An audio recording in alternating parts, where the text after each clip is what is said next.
You may remember this one-room schoolhouse I did, I believe back in 2012. It was on a, it was getting later in the day, so there were a lot of, like the sun was setting, you could see it behind the schoolhouse. And I just drove by here the other day and saw it like this.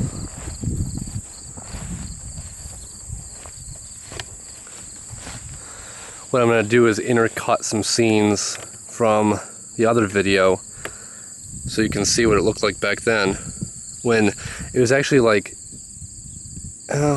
it wasn't fully intact, it was like open and just had the back wall on it. Actually just had the side walls, had this wall, the back wall, and the other wall.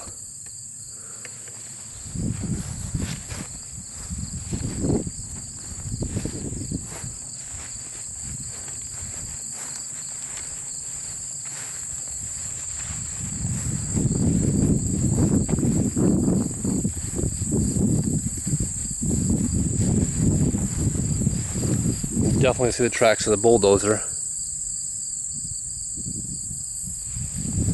So I'm going to cut in some scenes from the other video right now.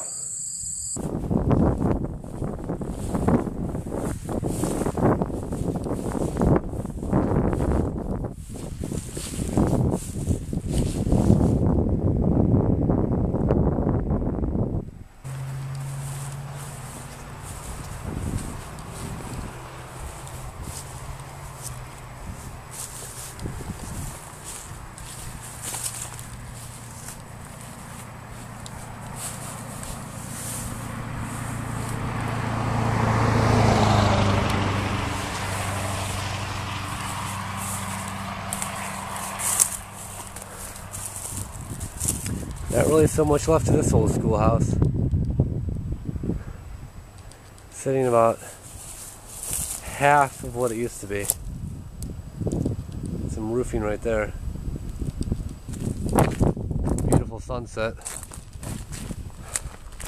Really fantastic.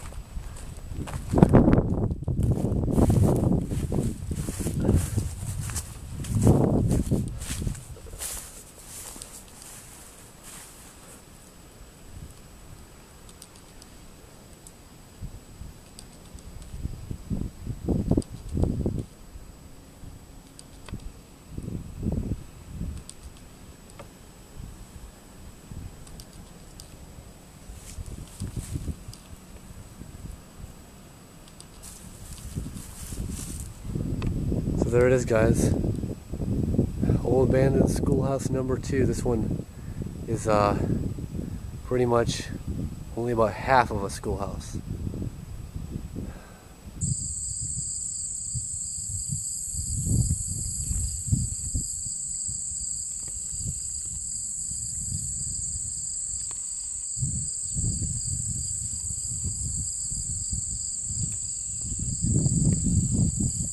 Where a one-room schoolhouse used to stand, right there.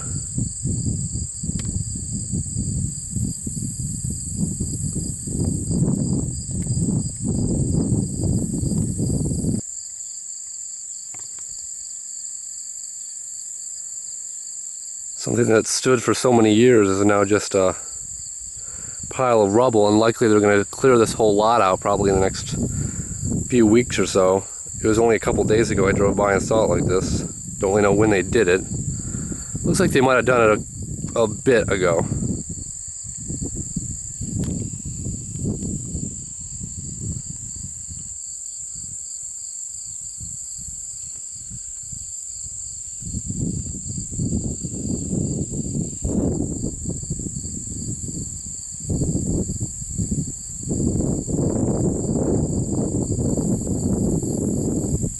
At that point, the roof was already pretty damaged. It was completely exposed to the west. I mean, I'm assuming that this was a teardown by a piece of equipment, and it wasn't the wind. It just doesn't look like it. The bricks, I don't think, would have fallen like that.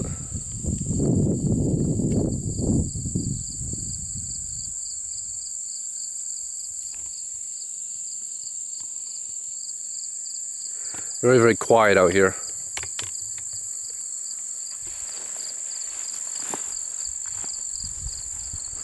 All those, you can see the concrete that was holding the bricks together there.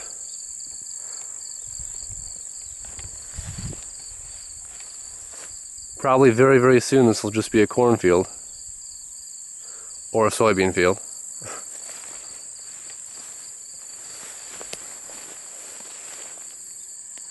You can see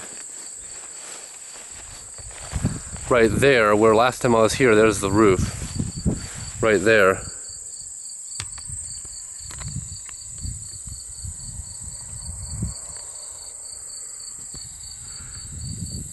Hear a car coming up from the east, so I think I'll walk out this way. It's always better to be seen and not heard. What? I don't know. That doesn't make any sense. If that was the case, I would have the camera on myself. I wouldn't be talking, I'd be miming. And we'd be doing like, we'd just be like showing myself walking around, and I wouldn't be saying anything. And the video would be very, very pointless. But instead, obviously, you were seeing things and hearing me talk. So, yeah. That's the way it is.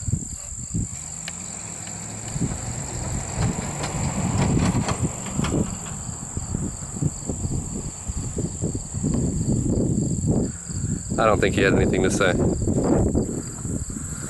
Knowing me, it was probably the guy who owns the Potter house. Pray to God not. Alright, well, I'm going to get out of here. I wanted to share this with you guys. This is a really interesting location here. Pretty much wide open. Make sure there's no cars coming up behind me.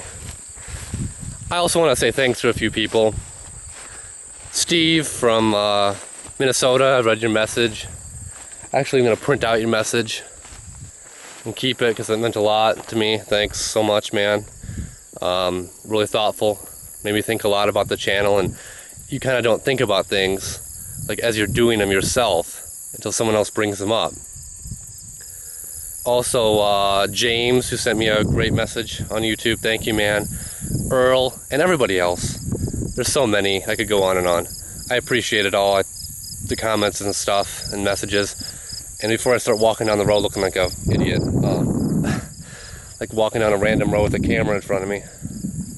Not that there's anybody out here this morning. I mean, I know this area, there's nobody out here. Nobody will care. But just want to say thanks for watching and keeping the passion alive. I mean, there's so many things out there that make it so I get frustrated and sometimes start feeling like, why am I doing this? And you know that. There's people out there who just live to troll and be negative. But those who do come and say really great things are the ones that matter, and true supporters all along. Thank you guys so much for everything, and I'll keep on making the videos for you. I'll see you later.